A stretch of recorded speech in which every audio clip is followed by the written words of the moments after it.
जय माता दी भक्तजनों। माता रानी आप और आपके परिवार पर अपनी असीम कृपा बनाए रखें। आज हम देवी भागवत पुराण की कथा में दूसरे स्कंद का छठा अध्याय शुरू कर रहे हैं। बोलिए अम्बे मात की जय। दुर्वासा का कुंती को अमोघ कामद मंत्र देना। मंत्र के प्रभाव से कन्या अवस्था में ही कर्ण का जन्म।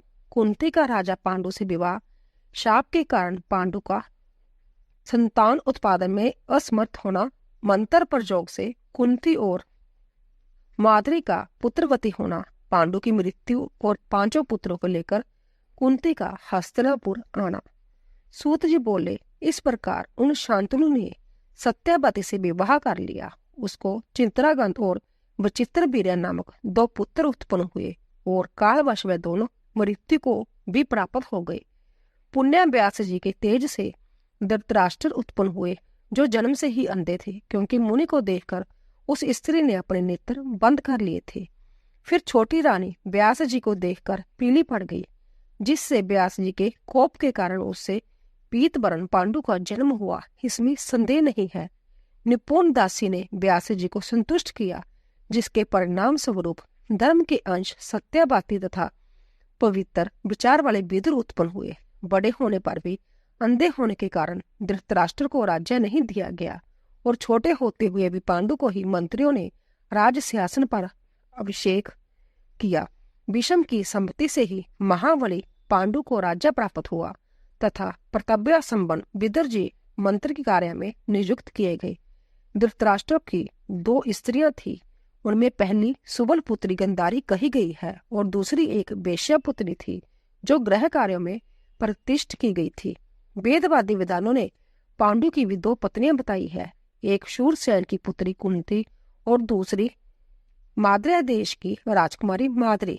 गंधारी ने परम सुंदर 100 पुत्र उत्पन्न किए एवं वेश्या रानी ने ज्योतिषु नाम का एक कांतिमान और प्रिय पुत्र उत्पन्न किया। कुंती ने कुमारी अवस्था में ही अपने पिता के घर रहते हुए सूर्य से कर्ण नामक एक सुंदर पुत्र उत्पन्न किया था। तदंतर कुंती का विवाह पांडु से हुआ। ऋषिगण बोले, हे मुनिवर सूत जी, आप यह कैसी आश्चर्यजनक बात बता रहे हैं। पहले पुत्र उत्पन्न हुआ और बाद में पांडु के साथ कुंती का विवाह। सूर्य के द्वारा कन्या कुंती से कर्ण की उत्पत्ति कैसी हुई? वह कुंती पुण्य कन्या कैसे रह गई जो पांडु के साथ उसका विवाह हो गया? यह आप विस्तार पूर्वक बताइए। सूत जी बोले, हे द्विजगण, शूरसेन की वह पुत्री कुंती जब शिशु थी, तभी राजा कुंती भोज ने उस सुंदर कन्या को मांग लिया था। उन्होंने उस चारु हासनी कन्या को अपनी पुत्री बनाकर रखा और उसे अग्निहोत्र के काम में नियुक्त कर दिया।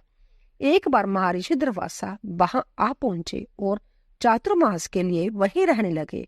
कुंती ने उनकी सेवा की, जिससे मुनिवर संतुष्ट हुए और उसको एक ऐसे मंत्र का उपदेश दिया जिसके प्रयोग से अवाहित किए गए देवता संभ्य उपस्थित होंगे और उसकी अभिलाषा पूर्ण करेंगे। दुर्वासा मुनि के वहां से चले जाने पर अपने ग्रह में बैठी हुई कुंती उस मंत्र की परीक्षा के लिए मन में सोचने लगी कि मैं किस देवता का ध्यान करूं। उसने पूर्व दिशा में उदय हुए सूर्य को देखा और उस मंत्र का उच्चारण करके उसने सूर्य का आह्वान किया। तब सूर्य अपने मंडल से अंतित सुंदर मनुष्य का रूप धारण करके आकाश से कुंती के पास उस भवन में उतर आई। सूर्यदेव को आते हुए देखकर कुंती आश्चर्यचकित हो गई। वह सुंदरी कांपती हुई तत्काल रजोधर्म को प्राप्त हो गई। उस समय सुंदर नेत्र वाली कुंती हाथ जोड़कर खड़ी हो गई और सूर्य से बोली, मैं आपके दर्शन से प्रसन्न हो गई, अब आप अपने मंडल को चले जाइए। सूर्य बोले, हे कुंती, तुमने मंत्र बल से मुझे क्यों बुलाया है? तुम मुझे बुला करके भी अपने समक्ष उपस्थित मुझे सूर्य की सेवा क्यों नहीं करती? हे चारुलोचने, मैं इस समय कामर्थ हूँ, अंत प्रेम के साथ मेरा सेवन करो। मंत्र के द्वारा अधीनता को प्राप्त मुझको तुम विहार करने के लिए ले चलो। कुंती बोली, हे धर्मज्ञ, मैं अभी कन्या हूँ। हे सर्वसाक्षी, मैं आपको प्रणाम करती हूँ। हे सुवर्ते, आप मेरे प्रति अनुचित बातें न कहें, क्योंकि मैं कुलीन कन्या हूँ। सूर्य बोले, यदि मैं इस समय व्यर्थ लौट जाता हूँ तो मेरे लिए बड़ी लज्जा की बात होगी और मैं सभी देवताओं में निंदा का पात्र बनूंगा, इसमें संशय नहीं है। हे कुंती, यदि तुम मेरे साथ रमण नहीं करोगी तो मैं तुम्हें तथा उस मुनि को शाप दे दूंगा जिसने तुम्हें वह मंत्र बताया है। हे सुंदरी, तुम्हारा कन्या धर्म स्थिर रहेगा, इस रहस्य को लोग नहीं जान सकेंगे तथा मेरे समान ही तेजस्वी पुत्र तुमको प्राप्त होगा। जय कहकर सूर्यदेव अपनी ओर आसक्त मन वाली एवं लज्जाशील उस कुंती से संसर्ग करके तथा उसे मनोवांछित वरदान देकर चले गए। इस प्रकार उस सुश्रोणी कुंती ने गर्भ धारण किया और वह अंतत गुप्त भवन में रहने लगी। केवल उसकी एक प्रिय दासी ही इस रहस्य को जानती थी। कुंती के माता पिता भी इसे नहीं जानते थे। यथा समय उसी गुप्त भवन में कुंती को एक अत्यंत सुंदर पुत्र उत्पन्न हुआ, जो सुंदर कवच तथा 2 कुंडलों से युक्त था और दूसरे सूर्य तथा कुमार कार्तिकेय के समान प्रतीत हो रहा था। दात्री ने उसे अपने हाथ में उठाकर लज्जा युक्त कुंती से कहा, हे सुंदरी, मैं जहाँ हूँ, अंत तुम किस बात की चिंता कर रही हो? फिर काष्ठ मंजूषा में पुत्र को छोड़ती हुई कुंती कहने लगी, हे पुत्र, मैं क्या करूं? मैं अंतर दुखित हूँ, जो कि तुझे प्राण प्रिय को त्याग रही हूँ। मैं अभागिन तुझ सर्व लक्षण संपन्न का परित्याग कर दे रही हूँ। सगुणा निर्गुणा तथा सबकी स्वामिनी वह भगवती अंबिका तुम्हारी रक्षा करे। वह जग जननी काम प्रदा कत्यानी तुम्हें दूध पान कराई। हे पुत्र, तुम साक्षात सूर्य नारायण के पुत्र हो और मेरे प्राण प्रिय हो। ऐसे तुमको इस निर्जन वन में एक दुष्ट तथा उल्टा स्त्री की भांति छोड़कर मैं कब तुम्हारा अति सुंदर मुख कमल देख पाऊंगी? हे पुत्र, प्रतीत होता है कि मैंने पूर्व जन्म में भी तीनों लोकों की जननी भगवती की आराधना नहीं की थी तथा भगवती शिवा के सुखदायक चरण कमल का भी मैंने कभी ध्यान नहीं किया था। इसी कारण मैं सदा अभागिनी हूँ। हे प्रिय, तुम्हें इस वन में त्याग कर जानबूझकर संभ्य किए गए इस पाप का स्मरण करती हुई संताप होंगी। सूत जी बोले। इस प्रकार कहकर कुंती ने मंजूषा में रखे हुए उस पुत्र को लोगों की दृष्टि से बचाते हुए भयभीत भाव से दात्री के हाथ में दे दिया। फिर स्नान करके भयभीत वह कुंती अपने पिता के घर रहने लगी। जल में बहती हुई वह मंजूषा अदिरथ नामक सूत को प्राप्त हुई। उस सूत की भार्या राधा थी। उसने बच्चे को मांग लिया। इस प्रकार सूत के घर में पल कर वह कर्म बलवान तथा वीर हो गया। इसके बाद स्वयंवर में कुंती का विवाह पांडु के साथ हुआ। उनकी दूसरी पत्नी माद्रा देश के राजा की सुलक्षणा कन्या माद्री थी। एक बार वन में आखेट करने में तत्पर महाबली पांडु ने मृग समझकर रमन करते हुए एक मुनि पर प्रहार कर दिया। तब उस कुपित मुनि ने पांडु को शाप दे दिया कि यदि तुम स्त्री के साथ संसर्ग करोगे तो तुम्हारी मृत्यु निश्चित है। मुनि के जय शाप दे देने पर पांडु शोकाकुल हो गए। वैराज्य त्याग कर अंतत दुखी हो वन में रहने लगे। हे मुनिवरों, उनकी दोनों पत्नियां माद्री और कुंती भी सती धर्म का आश्रय लेकर उनकी सेवा करने के लिए उनके साथ ही वन में चली गई। राजा पांडु गंगा जी के तट पर मुनि के आश्रम में रहने लगे और धर्म शास्त्रों का श्रवण करते हुए कठिन तपस्या करने लगे। किसी समय कथा प्रसंग में सम्यक प्रकार से पूछने पर किसी मुनि के द्वारा कहा गया यह धार्मिक वचन राजा ने सुना, हे परंतप, अब पुत्र की गति नहीं होती है, वह स्वर्ग जाने का अधिकारी नहीं होता। अतएव जिस किसी भी उपाय से पुत्र उत्पन्न करना चाहिए। अंशज पुत्री का पुत्र क्षेत्रज गोलक कुंड कानिन कृत वन में प्राप्त पालन करने में असमर्थ किसी का दिया हुआ इतने में प्रकार के पुत्र पिता की संपत्ति के उत्तराधिकारी कहे गए हैं। इनमें उत्तरोत्तर एक दूसरे से निष्कृष्ट पुत्र है। जय सुनिश्चित है। जय सुनकर राजा पांडु ने कमल के समान नेत्र वाली कुंती से कहा, तुम किसी तपोनिष्ठ मुनि के पास जाकर शीघ्र पुत्र उत्पन्न करो। मेरी आज्ञा होने के कारण तुम्हें दोष नहीं लगेगा। मैंने सुना है कि पूर्व काल में महात्मा राजा सौदास ने वशिष्ठ से पुत्र उत्पन्न कराया था। कुंती उनसे जब वचन बोली, सभी कामनाएं पूर्ण करने वाले एक मंत्र मेरे पास है। हे प्रभु, पूर्व काल में महर्षि दुर्वासा ने सिद्धि प्रदान करने वाला वह मंत्र मुझे प्रदान किया था। हे राजन, मैं इस मंत्र द्वारा जिस देवता का आह्वान करूंगी वह निमंत्रित होकर निश्चय ही मेरे पास आ जाएगा। पति की आज्ञा से वहां कुंती ने देवताओं में श्रेष्ठ धर्मराज का स्मरण करके उनके संजोग से सर्वप्रथम युधिष्ठिर को पुत्र रूप में उत्पन्न किया। फिर उसने बाजू के द्वारा भीम को और इंद्र के द्वारा अर्जुन को उत्पन्न किया। इस प्रकार एक एक वर्ष के अंतराल में कुंती के 3 महाबली पुत्र उत्पन्न हुए। इसके बाद माद्री ने भी अपने पति पांडु से कहा, हे श्रेष्ठ, मुझे भी पुत्र प्रदान कीजिए। हे महाराज, मैं क्या करूं? हे प्रभु, मेरा दुख दूर कीजिए। तब पति पांडु के प्रार्थना करने पर दयालु कुंती ने वह मंत्र माद्री को बता दिया। सुंदरी माद्री ने भी एक पुत्र की प्राप्ति के लिए पति से अनुमति पाकर अश्विनी कुमारों का स्मरण करके नकुल और सहदेव नामक 2 पुत्र उत्पन्न किए। हे मुनिवरों, इस प्रकार वह 5 पांडव देवताओं के पुत्र थे। वह क्षेत्रज पुत्र के रूप में उस वन में क्रमशः 1-1 वर्ष के अंतर से उत्पन्न हुए। एक बार राजा पांडु ने माद्री को निर्जन आश्रम में देकर अपनी मृत्यु निकट आई होने के कारण अंतत काम आतुर हो पकड़ लिया। माद्री के द्वारा नहीं ऐसा कहकर बार बार निषेध करने पर भी उन्होंने बलपूर्वक अपनी उस प्रिय का आलिंगन कर लिया और वह देववश शाप के कारण पृथ्वी पर गिर पड़े। जैसे वृक्ष पर चढ़ी हुई लता वृक्ष के कट जाने पर गिर पड़ती है, वैसे ही वह रानी माद्री भी बहुत रुदन करती हुई गिर पड़ी। उस समय कोहलाल सुनकर रोती हुई कुंती, सभी बालक और महाभाग मुनिवन भी वहां आ गए। इस प्रकार जब पांडु मर गए तब सभी व्रतधारी मुनियों ने गंगा के तट पर चीता लगाकर उनका दाह संस्कार कर दिया। फिर अपने दोनों पुत्र कुंती को सौंप करके सती धर्म का पालन करते हुए वह माद्री सत्या की कामना से उनके साथ ही सती हो गई। वहां के निवासी मुनिगण जलांजलि आदि देकर 5 पुत्रों सहित कुंती को हस्तिनापुर ले आए। धृतराष्ट्र की नगरी हस्तिनापुर में कुंती के आने का समाचार पाकर भीष्म, विदुर आदि सभी लोग वहां आ पहुंचे। सभी लोगों ने कुंती से पूछा, हे सुमुखी, यह किसके पुत्र है? तब कुंती अंतत दुखित होकर पांडु के शापजनक मृत्यु का उल्लेख करके बोली, कुरुवंश में उत्पन्न हुए ये सब बालक देवताओं के पुत्र है। उन्हें विश्वास दिलाने के लिए कुंती ने उस समय सभी देवताओं का आह्वान भी किया। तब उन देवताओं ने आकाश में प्रकट होकर कहा, यह 5 निसंदेह हम लोगों के पुत्र है। भीष्म ने देवताओं के वचन का अनुमोदन किया तथा कुंती के 5 पुत्रों का स्वागत किया। फिर उन पुत्रों तथा वधु कुंती को लेकर भीष्म आदि सभी लोग हस्तिनापुर चले गए और प्रसन्नचित होकर प्रयत्न पूर्वक उनका पालन पोषण करने लगे। इस प्रकार पांडव उत्पन्न हुए और भीष्म ने उनका परिपालन किया।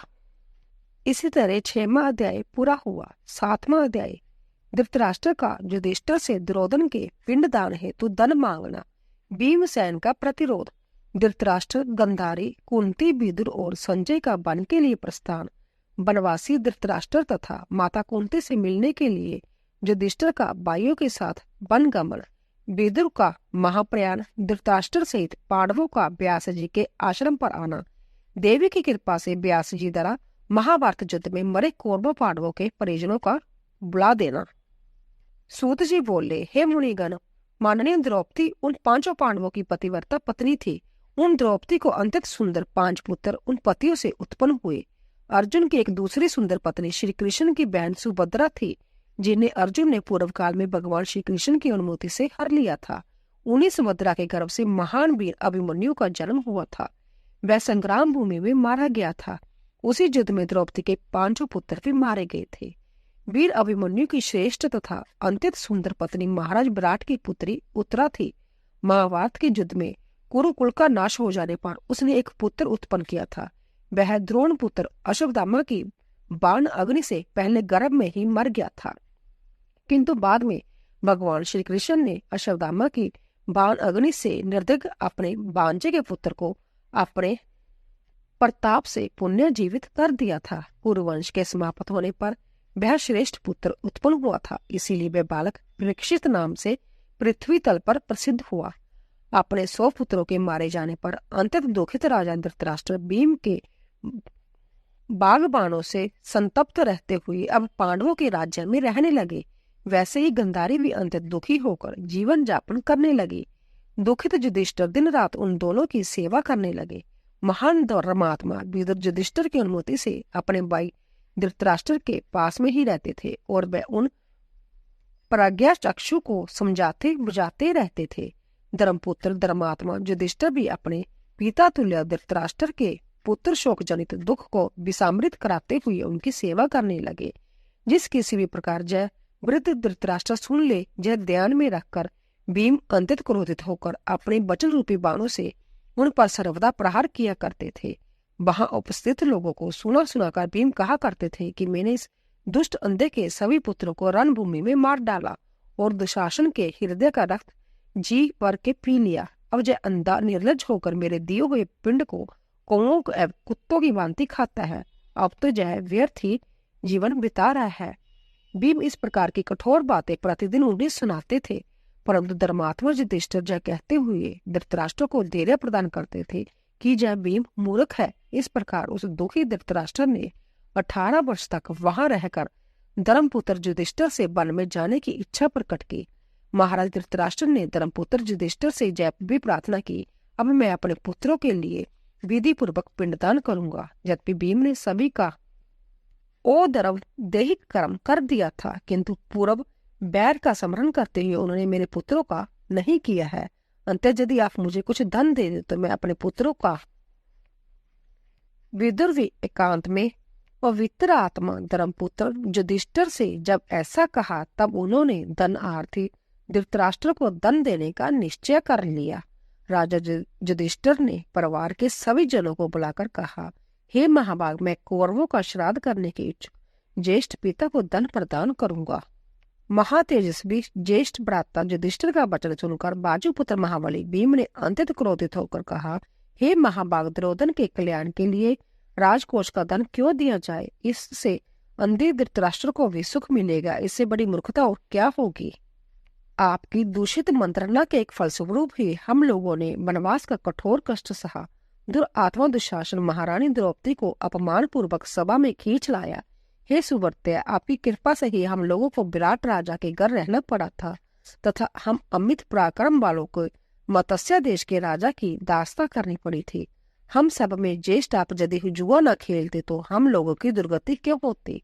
मगध नरेश जरासंध का वध करने वाले मुझको राजा विराट के जहां रसोइया बनना पड़ा। आपके ही कारण इंद्रपुत्र महाबाहु अर्जुन को विराट राजा के जहां स्त्री का रूप धारण करके उनके बच्चों को नृत्य की शिक्षा देने के लिए ब्रहण नल्ला बनना पड़ा। गांडीव धनुष के स्थान पर अर्जुन को अपने हाथों में कंकन धारण करना पड़ा। मनुष्यों का शरीर पाकर बड़ा इसमें बड़ा कष्ट और क्या हो सकता है? अर्जुन के सिर पर चोटी और आंखों में काजल की बात का स्मरण करके तो मन में यही आता है कि मैं अभी तलवार लेकर शीघ्र ही धृतराष्ट्र का सिर काट दूं। इसके अतिरिक्त मुझे शांति नहीं मिल सकती। आप महाराज से बिना पूछे ही मेरे लक्ष्य ग्रह में अग्नि लगा दी थी, जिससे हम लोगों की जलाने की इच्छा वाला वह पापी प्रोचन संभव जल गया। हे राजन, मैंने आपसे परामर्श किए बिना ही जैसे सभी कीचकों का वध कर डाला, वैसे ही स्त्रियों समेत धृतराष्ट्र के सभी पुत्रों का भी वध मैं ही नहीं कर पाया। हे राजेंद्र, यह आपकी नासमझी ही थी कि जब गंधर्वों ने द्रोदन आदि हमारे शत्रुओं को बंदी बना लिया था, तब आपने ही उन्हें छुड़ा दिया। हे राजन, आज पुण्य उसी दुष्ट द्रोदन के कल्याण के लिए आप दान देने की इच्छा कर रहे हैं। आपके कहने पर भी मैं उन्हें दान नहीं देने दूंगा। ऐसा कहकर भीम के चले जाने पर धर्मपुत्र युधिष्ठिर, अर्जुन, नकुल तथा सहदेव इन तीनों की सम्मति लेकर धृतराष्ट्र को बहुत सा धन दे दिया। तब अंबिका पुत्र धृतराष्ट्र ने धन लेकर अपने पुत्रों का विधिवत श्राद्ध कर्म कराया और ब्राह्मणों को विविध दान दिए। इस प्रकार अपने पुत्रों का श्राद्ध कर्म करके गंधारी सहित महाराज धृतराष्ट्र कुंती तथा विदुर के साथ शीघ्र ही वन में चले गए। संजय द्वारा सबको जय समाचार मिला कि महामती धृतराष्ट्र वन में जा रहे हैं। उस समय अपने पुत्रों के मना करने पर भी शूरसेन की पुत्री कुंती उनके साथ चली गई। जय देखकर भीम भी रोने लगे। वह तथा अन्य सभी कौरव उन लोगों को गंगा तट तक पहुंचाकर पुण्य हस्तिनापुर को लौट आए। फिर धृतराष्ट्र आदि गंगा तट पर स्थित शुभ सत्यजुप आश्रम में पहुंचे और वहां पर्ण कुटी बनाकर एकचित हो तपस्या करने लगे। जब वह तपस्वी चले गए और इस प्रकार 6 वर्ष बीत गए, तब उनके विरह से संतप्त युधिष्ठिर अपने भाइयों से कहने लगे, मैंने स्वप्न में देखा है कि वन में रहती हुई माता कुंती अत्यंत दुर्बल हो गई है। अंत माता तथा पितरजनों को देखने की मन में इच्छा हो रही है। साथ ही महात्मा विदुर तथा महाबुद्धिमान संजय से भी मिलने की मेरी इच्छा है। यदि आप लोगों को भी यह उचित प्रतीत होता है तो हम लोग वहां चले, ऐसा मेरा विचार है। तब वह सभी भाई सुभद्रा, द्रौपदी, महाभागा, उत्तरा तथा अन्य नागरिक जन वहां एकत्रित हुए। दर्शन के लिए उत्सुक उन पांडवों ने सभी लोगों के साथ सत्यजुप आश्रम में जाकर धृतराष्ट्र आदि को देखा। वहां जब विदुर जी दिखाई नहीं दिए, तब धर्मराज युधिष्ठिर ने धृतराष्ट्र से पूछा, वह बुद्धिमान विदुर जी कहाँ है?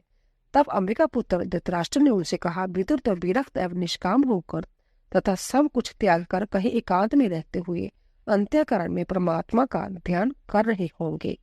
दूसरे दिन गंगा जी की ओर जाते हुए युधिष्ठिर ने वन में तपस्या के कारण क्षीण देह वाले व्रतधारी विदर जी को देखा। उन्हें देखकर महाराज युधिष्ठिर ने कहा, मैं आपको प्रणाम करता हूँ। जय सुनकर भी निष्पाप विदुर जी ठूट वृक्ष के समान अचल स्थित रहे। उसी क्षण विदुर जी के मुख से एक अद्भुत तेज निकला और वह तत्काल युधिष्ठिर के मुख में समा गया, क्योंकि वह दोनों ही धर्म के अंश थे। इस प्रकार विदुर जी ने प्राण त्याग कर दिए और युधिष्ठिर अंततः शोकाकुल हो गए। वह राजा युधिष्ठिर उनके शरीर का दाह संस्कार करने का प्रबंध करने लगे। उसी समय राजा को सुनाते हुए आकाशवाणी हुई, हे राजन, जय विदुर जी विरक्त है, अंत्यजय दाह संस्कार के योग्य नहीं है। अब आप इच्छा अनुसार जहाँ से प्रस्थान करें। जय सुनकर उन सभी भाइयों ने गंगा के निर्मल जल में स्नान किया और वहां जाकर धृतराष्ट्र के सभी वृत्तांत विस्तार पूर्वक बताया। फिर सब पांडव नागरिकों के साथ उस आश्रम में बैठ गए। उसी समय सत्यावती पुत्र व्यास जी तथा नारद जी भी वहां पहुंच गए। अन्य मुनिगण भी वहां धर्मपुत्र युधिष्ठिर के पास आ गए। उस समय कुंती ने वहां विराजमान शुभ दर्शन व्यास जी से कहा, हे कृष्ण, मैंने अपने पुत्र कर्ण को जन्म के समय ही देखा था। उसे देखने के लिए मेरा मन बहुत तड़फ रहा है। अंत्य ही तपोधन, मुझे उसको दिखा दीजिए। हे महाभाग, आप समर्थ हैं, अंत्य मेरी जय इच्छा पूर्ण कीजिए। गंधारी बोली, हे मुने, दुर्योधन समर भूमि में चला गया था और मैं उसे देख नहीं पाई। अंत्य हे मुनि श्रेष्ठ, छोटे भाइयों से उस दुर्योधन को आप मुझे दिखा दीजिए। सुभद्रा बोली, हे सर्वज्ञ, मैं प्राणों से भी अधिक प्रिय अपने महान वीर पुत्र अभिमन्यु को देखना चाहती हूँ। अंत्य हे तपोधन, उसे अभी दिखा दीजिए। सूत जी बोले, इस प्रकार के वचन सुनकर सत्यवती पुत्र व्यास जी ने प्राणायाम करके सनातनी देवी भगवती का ध्यान किया।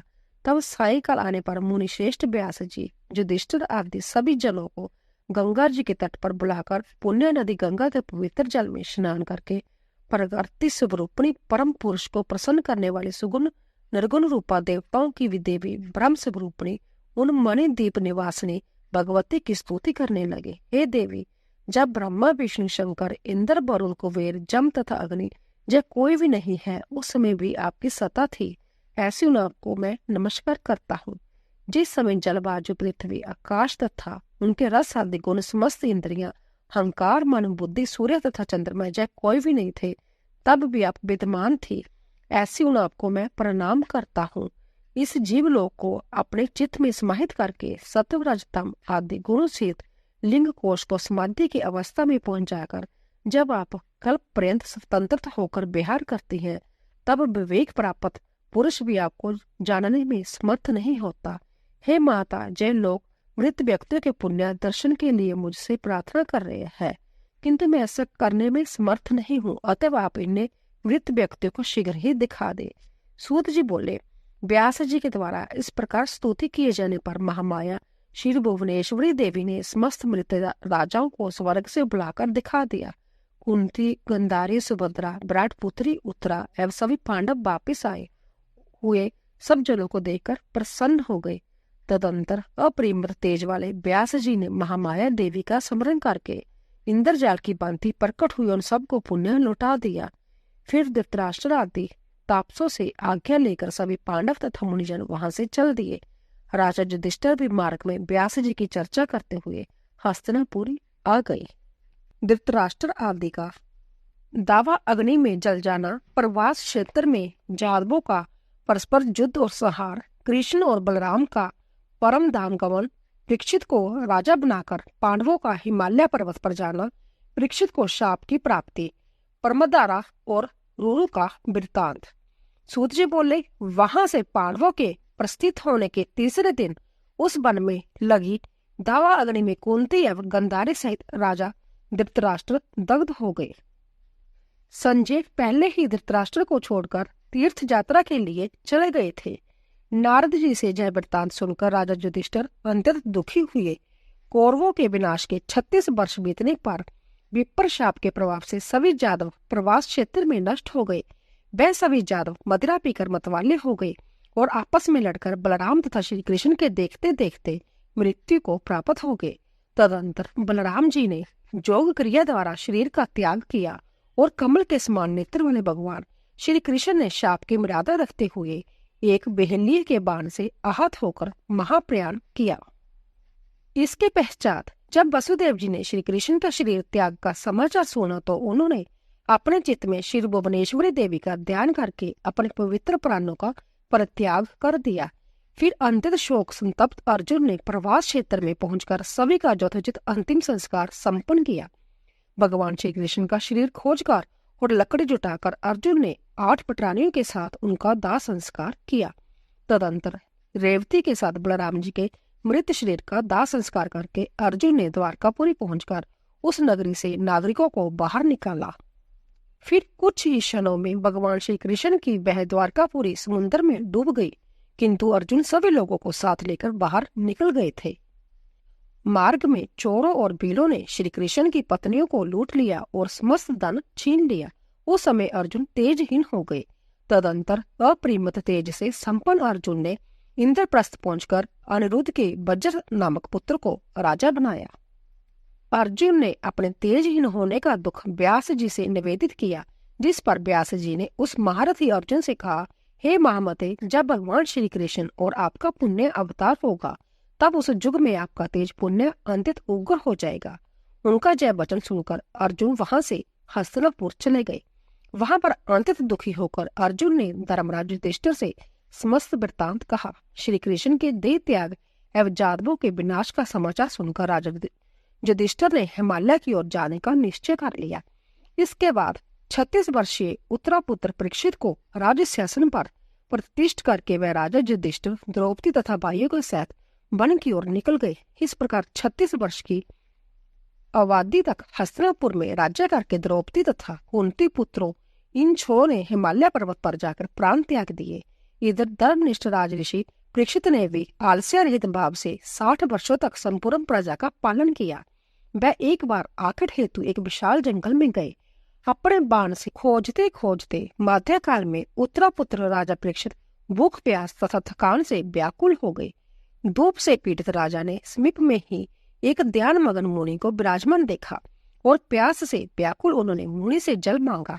मौन व्रत में स्थित वह मुनि कुछ भी नहीं बोले, जिससे राजा कुपित हो गए और प्यास से आकुल तथा कली से प्रभावित चित्त वाले राजा ने अपने धनुष की नोक से एक मृत सांप उठाकर उनके गले में डाल दिया। गले में सर्प डाल दिए जाने के बाद भी वह मुनि श्रेष्ठ कुछ भी न बोले। वह थोड़ा भी विचलित नहीं हुए और समाधि में स्थित रहे। राजा भी अपने घर चले गए। उन मुनि का पुत्र गविजात अत्यंत तेजस्वी तथा महातपस्वी था। पराशक्ति के आराधक उस गविजात ने पास के वन में खेलते हुए अपने मित्रों को ऐसा कहते हुए सुना कि हे मुनि श्रेष्ठ, तुम्हारे पिता के गले में किसी ने मृत सर्प डाल दिया है। उनकी यह बात सुनकर वह अत्यंत कुपित हुआ और शीघ्र ही हाथ में जल लेकर उसने कुपित होकर राजा को शाप दे दिया, जिस व्यक्ति ने मेरे पिताजी के कंठ में मृत सर्प डाला है उस पापी पुरुष को 1 सप्ताह में तक्षक डस लेगा। मुनि के शिष्य ने महल में स्थित राजा परीक्षित के समीप जाकर मुनि पुत्र के द्वारा दिए गए शाप की बात कही। ब्राह्मण के द्वारा दिए गए शाप को सुनकर अभिमन्यु पुत्र परीक्षित ने उसे अनिवार्य समझकर वृद्ध मंत्री से कहा, अपने अपराध कारण मैं मुनि पुत्र से शापित हुआ हूँ। हे मंत्रियों, अब मुझे क्या करना चाहिए? आप लोग कोई उपाय सोचो। मृत्यु तो अनिवार्य है, ऐसा वेदवादी लोग कहते हैं, तथापि बुद्धिमान पुरुषों को शास्त्रोक्त रीति से समर्था प्रयत्न करना ही चाहिए। कुछ पुरुषार्थवादी विद्वान ऐसा कहते हैं कि बुद्धिमानी के साथ उपाय करने पर कार्य सिद्ध हो जाते हैं, न करने पर नहीं। मणि मंत्र और औषध के प्रभाव अंततः ही दुर्गेय होते हैं। मणि धारण करने वाले सिद्धजनों के द्वारा क्या नहीं संभव हो जाता। पूर्व काल में किसी ऋषि पत्नी को सर्प ने काट लिया था, जिससे वह मर गई थी। उस समय उस मुनि ने अपनी आयु का आधा भाग देकर उस श्रेष्ठ अप्सरा को जीवित कर दिया था। अंततः बुद्धिमान लोगों को चाहिए कि वह भविष्य पर विश्वास न करे, उपाय भी करे। हे सचिवों, आप लोग यह दृष्टांत प्रत्यक्ष देख ले। इस लोक या परलोक में ऐसा कोई भी मनुष्य नहीं दिखाई देता जो केवल भाग्य के भरोसे रहकर उद्यम न करता हो। गृहस्थी से विरक्त मनुष्य सन्यासी होकर जगह जगह भिक्षा तट के लिए बुलाने पर अथवा बिना बुलाए भी गृहस्थों के घर जाता ही है। देव प्राप्त उस भोजन को भी क्या कोई मुख में डाल देता है? उद्यम के बिना वह भोजन मुख से उदर में कैसे प्रवेश कर सकता है? अंत्य प्रयत्न पूर्वक उद्यम तो करना ही चाहिए। यदि सफलता न मिले तो बुद्धिमान मनुष्य मन में विश्वास कर ले कि देव जहाँ प्रबल है। मंत्री ने कहा, हे महाराज, वह कौन मुनि थे जिन्होंने अपने आधी आजू देकर अपनी प्रिय पत्नी को जीवित किया था? वह कैसे मरी थी? यह कथा विस्तार से हमसे कहिए। राजा बोले, महर्षि भृगु की एक सुंदर स्त्री थी जिसका नाम पुलोमा था। उससे परम विख्यात च्यवन मुनि का जन्म हुआ था। च्यवन की पत्नी का नाम सुकन्या था। वह महाराज श्रेष्ठी की रूपवती कन्या थी। उस सुकन्या से श्रीमान परमति ने जन्म लिया जो बड़े यशस्वी थे। उस परमति की प्रिय पत्नी का नाम प्रतापी था। उन्हीं राजा परमति के पुत्र परम तपस्वी रुरु हुए। उन्हीं दिनों स्थूलकेश नामक एक विख्यात ऋषि थे जो बड़े ही तपस्वी, धर्मात्मा एवं सत्यनिष्ठ थे। इसी बीच त्रिलोकी सुंदरी मेनका नाम की श्रेष्ठ अप्सरा नदी के किनारे जल क्रीड़ा कर रही थी। वह अप्सरा विषभावसु के द्वारा गर्भवती होकर वहां से निकल पड़ी। उस श्रेष्ठ अप्सरा ने स्थूलकेश के आश्रम में जाकर नदी तट पर एक त्रिलोक्या सुंदरी कन्या को जन्म दिया और वह उसे छोड़कर चली गई। तब उस नवजात शिशु कन्या को अनाथ जानकर मुनिवर स्थूलकेश अपने आश्रम ले गए और उसका पालन पोषण करने लगे। उन्होंने उसका नाम प्रमदरा रखा। वह सर्व लक्षण संपन्न कन्या यथा समय यौवन को प्राप्त हुई। उस सुंदरी को देखकर रुरु काम मोहित हो गए। 9वां अध्याय। परीक्षित बोले, हे सचिव वृद्ध, इस प्रकार कामासक्त होकर रुरु मुनि अपने आश्रम में सो गए। तब उनके पिता ने उन्हें दुखी देखकर पूछा, हे रुरु, तुम इतने उदास क्यों हो? कामा और रुरु ने अपने पिता से कहा, महर्षि, स्थूलकेश के आश्रम में प्रमदद्वारा नाम की एक कन्या है। मैं चाहता हूँ कि वह मेरी पत्नी बन जाए। उन परमति ने महामुनि स्थूलकेश के पास शीघ्र जाकर उन्हें प्रसन्न तथा अपने अनुकूल करके उस सुंदर कन्या की जांचना की। महामुनि स्थूलकेश ने जब वचन दे दिया कि किसी अच्छे मुहूर्त में कन्या दान दूंगा। अब उस वन में वह दोनों विवाह की सामग्री का प्रबंध करने लगे। इस प्रकार उस तपोवन में समीप में ही रहकर प्रमति और स्थूलकेश दोनों महात्मा विवाह उत्सव की तैयारी करने लगे। उसी अवसर पर वह कन्या अपने घर के आंगन में खेल रही थी। तभी एक सोए हुए सर्प से उस सुनैनी का पैर छू गया। स्पर्श होते ही सर्प ने उसे डस लिया और वह सुंदरी कन्या मर गई। तब मृत्यु को प्राप्त हुई परमद्रा को देखकर वहां कोलाहल मच गया। सभी मुनि जुट गए और शोक से ग्रस्त होकर रोने लगे। पृथ्वी पर प्राणहीन होकर पड़ी हुई अंतत तेज से उस कन्या को देखकर उसके पिता स्थूलकेश अत्यंत दुखित होकर रुदन करने लगे। उस समय करुण क्रंदन सुनकर रुरु भी उसे देखने के लिए आए। उन्होंने उस मृत पड़ी सुंदरी को संजीव जैसी देखा। स्थूलकेश तथा अन्य श्रेष्ठ मुनियों को रुदन करते देखकर रुरु मुनि उस स्थान से बाहर आकर के विरहाकुल होकर रोने लगे। वह कहने लगे, ओ प्रावंद ही मेरे सुख के विनाश के लिए ही यह अत्यंत विचित्र सर्प भेजा था। यह निश्चित ही मेरे दुख का कारण है। अब मैं क्या करूं, कहाँ जाऊं? मेरी प्राण प्रिया तो मर गई। अब मैं अपनी इस प्रिया से विलग होकर जीना नहीं चाहता। अभी तक मैंने उस सुंदरी का आलिंगन आदि कोई संसारिक सुख भी नहीं प्राप्त किया था। मैं ऐसा अभागा हूँ कि उसका पानी ग्रहण नहीं कर सका और ना तो उसके साथ अग्नि में लाजा होम ही कर पाया। मेरे इस मनुष्य जीवन को धिक्कार है। अब तो मेरे प्राण निकल जाए तो अच्छा है। जब दुखित मनुष्य को चाहने पर भी मृत्यु नहीं मिलती, तब इस संसार में वांछित उत्तम सुख कैसे मिल सकता है? अब मैं जहाँ तो कहीं किसी भयानक तालाब में डूब जाऊं, अग्नि में कूद पड़ूं, विष खा लूं अथवा गले में फांसी लगाकर प्राण त्याग दूं। इस प्रकार विलाप करके रुरु अपने मन में विचार कर उस नदी के तट पर स्थित रहते हुए उपाय सोचने लगे। प्राण त्यागने से मुझे क्या लाभ होगा? आत्महत्या का फल तो अंत्यतः दुर्निवार्य होता है।